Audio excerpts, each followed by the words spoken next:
So my name is Adeline Braescu-Kerlan. I'm one of the members of WoMen'Up. WoMen'Up is an association that works on the subjects of Gen Y, networking and gender equality. So first let's start with saying who's Gen Y. So Gen Y is considered to be the people who were born between 1980 and 1995. But more than a generation, we can more talk about the culture. And when we talk about the culture, what's interesting to do is what are the interesting aspects of this culture. And to do so, we just conducted a survey with the group Mazar, which is a consulting firm, about the aspirations of the Gen Y people, their relationship to work, and their relationship to gender equality. And what we can see is that there are two very strong conclusions of the study, which are first, Gen Y people want to have a good work-life balance, and that's their main life objective, and second, they want to live life to its fullest. So when we talk about work-life balance, what is very interesting to see is that it's something that girls want, but it's also something that more and more boys want.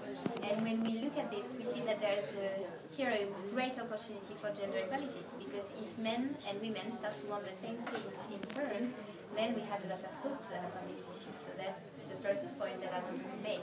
And the second one is that when we talk about living life to its fullest, we see a strong reaction there to the case of their parents. Because when we conducted the survey, we saw that most of the Gen Y people were portraying themselves as very different from what they thought their parents were. And their parents wanted to be more financially independent. They wanted to have a family. And they say, I want to enjoy life and I want to live life fully. And they say that because they have a very sometimes sad experience of what is the work market. They have a sad experience because the crisis is here, but also because they saw that their parents sometimes were fired of organizations, or that they were disappointed by the work. And what they want to do is to bring back happiness, joy and fulfillment into the workplace, and for us that's a very good news for company, and we think that everybody should be working on that. Basically, that's why the context isn't exactly bright pink, and we have to live with this. But with this, the Gen Y people, they are kind of very ambivalent, because they want the companies to change. They want the place where they can work in better conditions. They want to have this sense of fulfillment inside the company, and at the same time, they understand that it's hard to find a job. A lot of them are unemployed, and if you have a job, sometimes you want to keep it.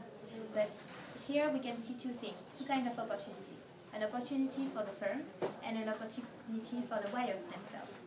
So the opportunity for the firms first would be that there's a war for talents out there. Because obviously when you stop recruiting people, you have to make sure that the people you recruit are the best ones and that they're going to stay with you. And if you stop recruiting at all, then you have to make sure that the people who are inside of your company are going to stay in your company and that they're the best. And there's a whole case about how you attract, how you develop, how you train, and how you retain Gen Y. And it comes with putting into action a lot of concrete actions towards how do you make a better work-life balance, how do you make a better place to work, how do you make people feel more comfortable, and how do you make them more efficient in their work when they feel happy. And the second opportunity would be for those Gen Y people, those who are left outside of the work market. And we know that a lot of them do, unfortunately, now. And what we see is the rise of a generation of entrepreneurs. And it's also very good news because they're starting their own companies, they're being their own bosses, they're implementing their own management style, very flat organizations.